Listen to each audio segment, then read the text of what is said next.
नमस्कार मित्रों, Atul IAS academy के यूट्यूब चैनल पर आप सभी का बहुत बहुत स्वागत है। मेरा नाम आस्था शर्मा है।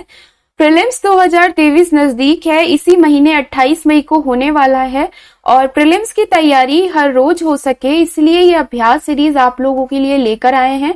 इसमें करंट अफेयर्स के जो भी MCQ प्रश्न बनते हैं प्रीलिम्स के अंदर उनको हम आप लोगों के साथ डिस्कस करते हैं। कई बार दैनिक चर्चाओं में ऐसे विषय रहते हैं जो प्रीलिम्स की दृष्टि से, एग्जाम की दृष्टि से बहुत ज्यादा इंपॉर्टेंट है, लेकिन हम समझ नहीं पाते कि इनसे सवाल कैसे बनेगा।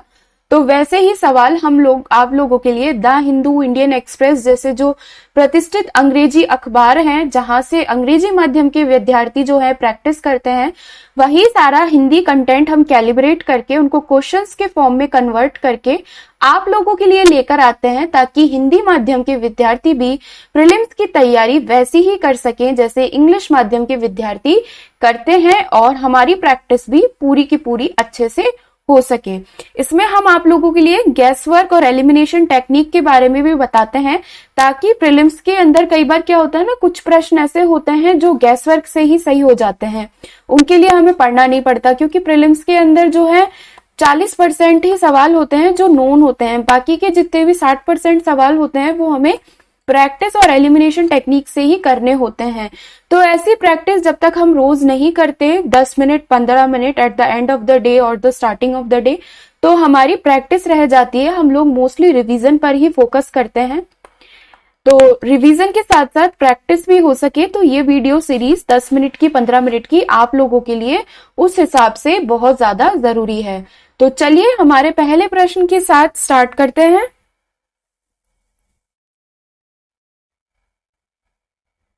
हमारा पहला प्रश्न है, बॉर्डर रोड इनिशिएटिव के संबंध में निम्नलिखित कथनों पर विचार करें। तो हाल ही में बॉर्डर रोड इनिशिएटिव है वो चर्चाओं में रहा है, क्योंकि चीन और पाकिस्तान और अफगानिस्तान तीनों देशों ने ऐसी घोषणा की है कि वो तीनों मिलकर इस बॉर्डर रोड इनिशिएटिव को अब अफगानिस्तान में भी बढ़ाएंगे। तो ये भारत के खिलाफ एक इंफ्रास्ट्रक्चर प्रोजेक्ट, आधारभूत संरचना प्रोजेक्ट माना जाता है, इसलिए ये भारत का इसके ऊपर बहुत प्रभाव पड़ेगा, इसलिए ये चर्चाओं में था। तो हमारे लिए ये जानना बहुत ज्यादा जरूरी है कि बॉर्डर रोड इनिशिएटिव आखिर है क्या। तो ये 2013 में चीन द्वारा अपनाई गई एक वैश्विक बुनियादी ढांचा विकास रणनीति है। इसका उद्देश्य प्राचीन व्यापार मार्गों के साथ एशिया को यूरोप और अमेरिका से जोड़ने वाला एक व्यापार, निवेश और बुनियादी ढांचा नेटवर्क बनाना है। चीन पाकिस्तान आर्थिक गलियारा CPEC BRI का एक हिस्सा है। तो यहाँ पे हमसे पूछा है कि कौन से कथन सही हैं।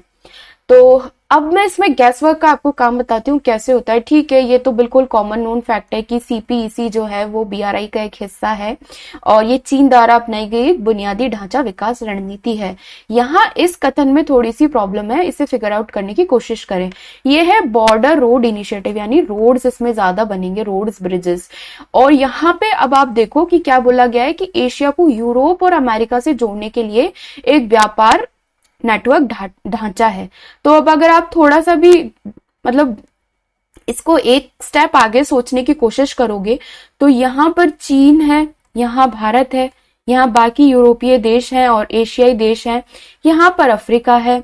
तो ये जो इतना बड़ा यहाँ पे महासागर है, उसके बाद यहाँ अमेरिका है। तो क्या ये पॉसिबल है कि यहाँ से कितनी बड़ी रोड बनेगी, कैसे बनेगी? कोई इसके चांसेस नहीं है।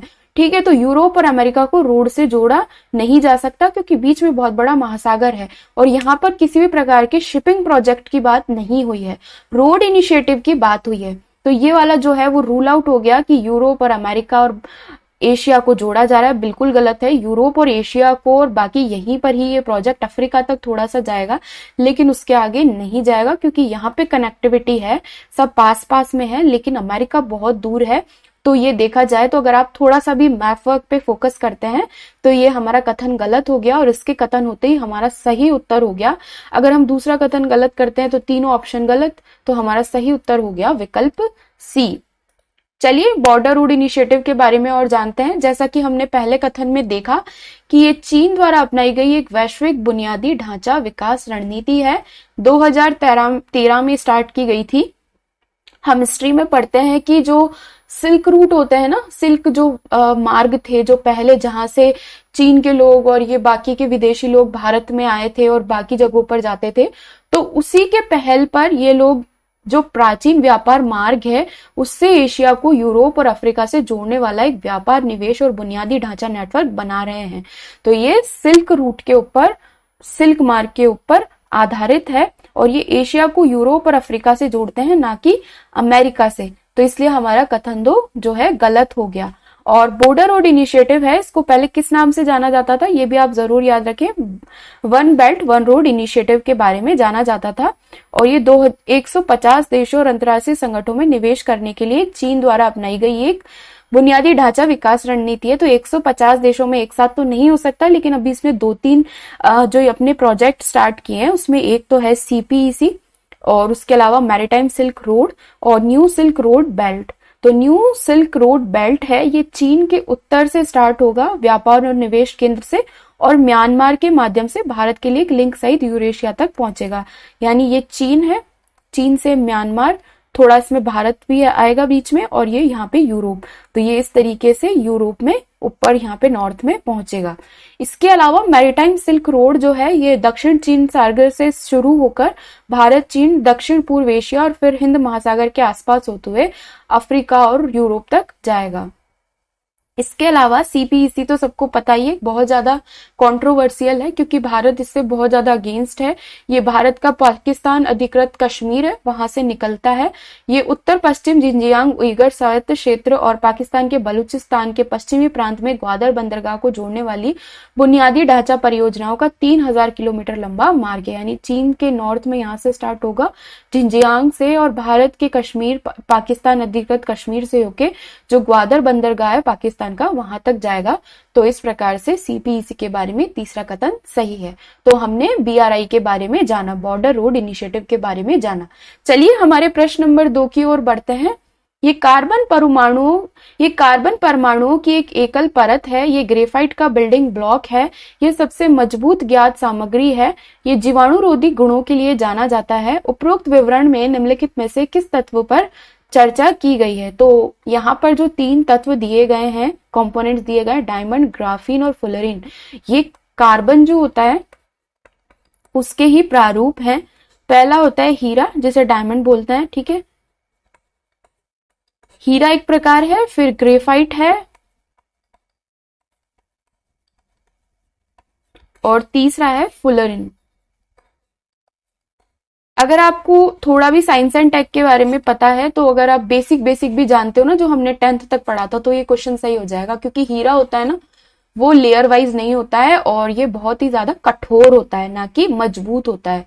और ये जो ग्रेफाइट होता है, इसके बारे में बाद में बात करेंगे। फुलरिन जो होता है, बंकमिस्टर फुलरिन, ये एक फुटबॉल की जैसा एक ढांचा होता है। इसमें फुटबॉल की तरह सारी चीजें ऐसे एक दूसरे से जुड़ी हुई होती हैं। तो ये अलग चीज है, हीरा है वो अलग है। तो ग्रेफाइट जो होता है ना, इसका काम होता है कि ये ना लेयर वाइज होता है, यानी परत दर परत होता है ग्रेफाइट एक, और ये मोनोलेयर होता है और ये ग्रेफाइट का बिल्डिंग ब्लॉक है।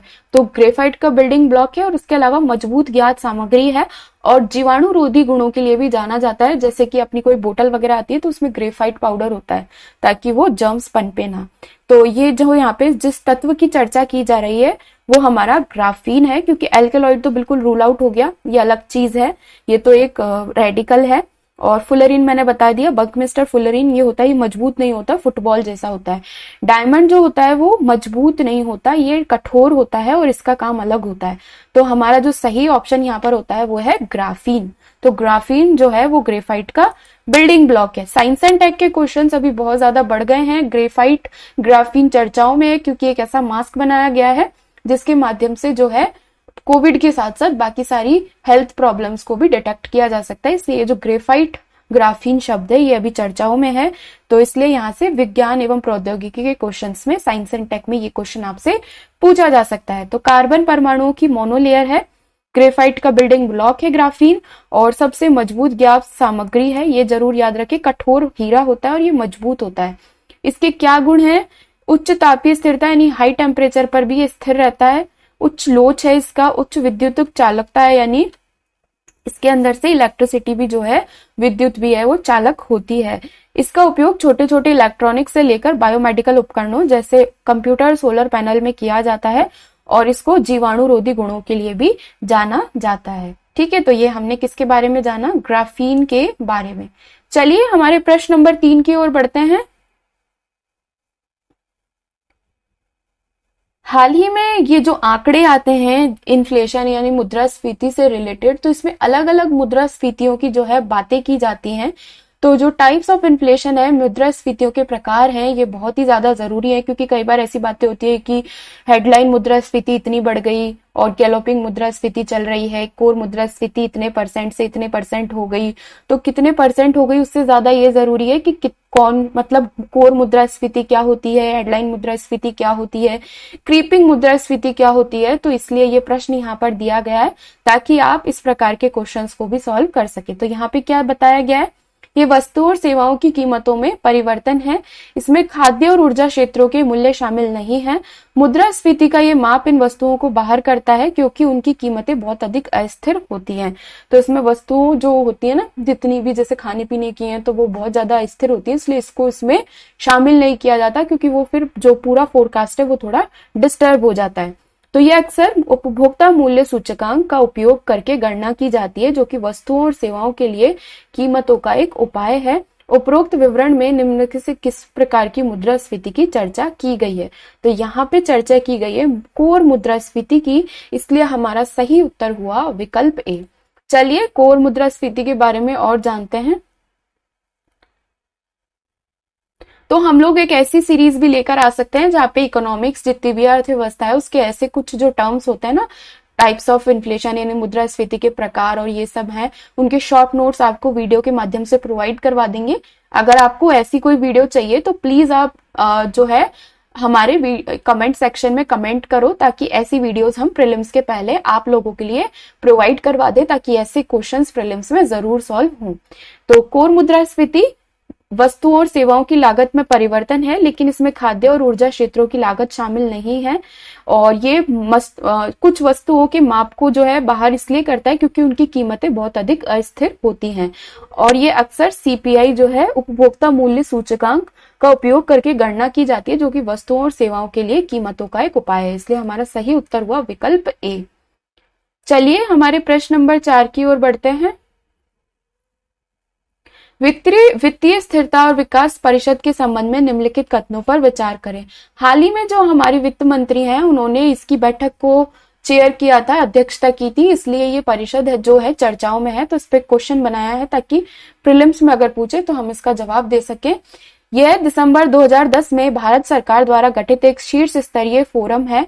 परिषद को उसकी गतिविधियों के लिए अलग से धन आवंटित किया जाता है। इसकी अध्यक्षता भारत की केंद्रीय वित्त मंत्री करते हैं।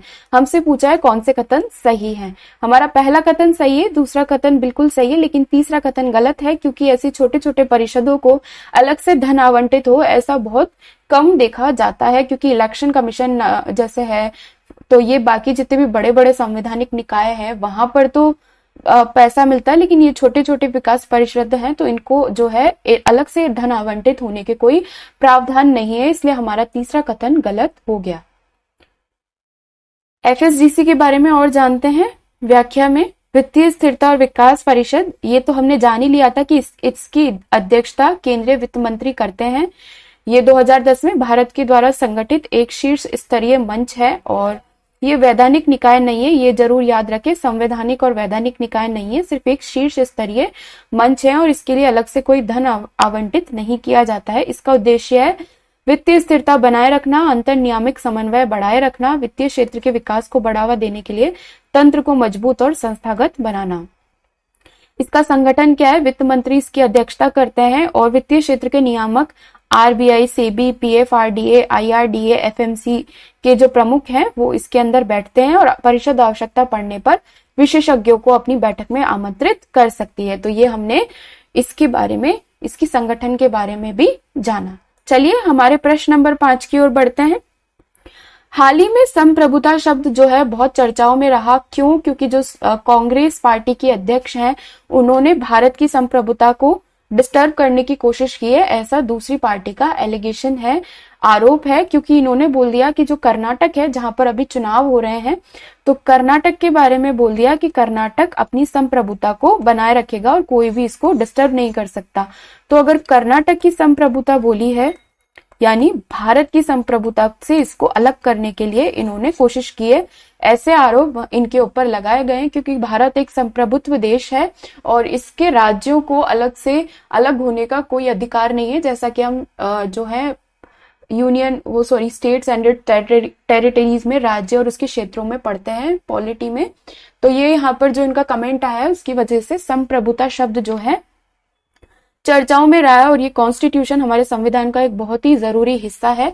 हमारी प्रस्तावना के अंदर भी इस शब्द का उल्लेख है और भारत से कोई भी स्टेट अलग ना हो, इसलिए अलग से ये मेंशन किया गया है। तो यहाँ पर हमसे कथनों के बारे में पूछा है। पहला कथन, यह केवल एक परिभाषित क्षेत्र पर सर्वोच्च अधिकार रखने का विचार है। इसका उल्लेख संविधान में मौलिक कर्तव्यों के तहत किया गया है। तीसरी अनुसूची के तहत मुख्य न्यायाधीशों, केंद्रीय मंत्रियों और संसद सदस्यों जैसे पदों के लिए ली जाने वाली शपथ में इसका उल्लेख है। तो उपरोक्त कथनों में से कौन सा कथन सही है? हमारे तीनों ही कथन बिल्कुल सही है, इसलिए विकल्प डी हमारा सही उत्तर है। हम संप्रभुता के बारे में और जानते हैं, क्योंकि ऐसे प्रश्न प्रीलिम्स में पहले भी कई बार पूछे गए हैं और आप जानते हैं कि पॉलिटी, राज्य व्यवस्था का बहुत ही बड़ा महत्वपूर्ण प्रीलिम्स में रोल है। तो अगर कोई भी शब्द या कोई भी ऐसी चीज है जो चर्चाओं में रहती है, तो उससे प्रीलिम्स में क्वेश्चंस आने के चांसेस बहुत ज्यादा हैं। तो ये हमने जान ही लिया था कि संप्रभुता एक परिभाषित क्षेत्र पर सर्वोच्च अधिकार रखने का विचार है। मतलब देश अपना स्वतंत्र अधिकार रखता है और किसी बाहरी संस्था के नियंत्रण में नहीं है। संप्रभुता का उपयोग भारतीय संविधान में भारत को लोगों की परम संप्रभुता की घोषणा करने के लिए किया जाता है और संविधान में उनके अधिकार पर टिका है। 26 जनवरी 1950 में भारत पूरी तरीके से स्वतंत्र घोषित हुआ था और पाकिस्तान जो है ब्रिटिश प्रभुत्व बना रहा था, इसलिए इसकी अर्थ में अभी तक राज्य के प्रमुख के रूप में ब्रिटिश सम्राट था। संविधान में मौलिक कर्तव्यों के तहत संप्रभुता का उल्लेख किया गया है, यानी हमारा फंडामेंटल राइट है, मौलिक अधिकार है। तो इस प्रकार से हमारा तीसरी अनुसूची के तहत मुख्य जो न्यायाधीश हैं, केंद्रीय मंत्री है और संसदीय सदस्य हैं, ये जितने भी बड़े बड़े लोग हैं, ये जब संवैधानिक जो लोग हैं जो शपथ लेते हैं, तो उसमें इसका उल्लेख किया जाता है कि वो भारत की संप्रभुता को बनाए रखने की भी शपथ लेंगे। इसलिए हमारा तीसरा कथन जो है बिल्कुल सही हो गया। इस प्रकार से हमारी अभ्यास सीरीज के 5 प्रश्न आज यहाँ पर समाप्त होते हैं। अगर आपको हमारी वीडियो पसंद आती है तो प्लीज इसे लाइक करें, शेयर करें और अपने दोस्तों के साथ में सब इसको और ज्यादा आगे बढ़ाएं। हमारे चैनल को सब्सक्राइब करें, कमेंट करके बताएं कि क्या कमियां हैं और क्या कंटेंट हम प्रीलिम्स के पहले चाहते हैं, हम उस पर जरूर काम करेंगे। अतुल IAS एकेडमी के साथ जुड़ने के लिए आप सभी का बहुत बहुत धन्यवाद।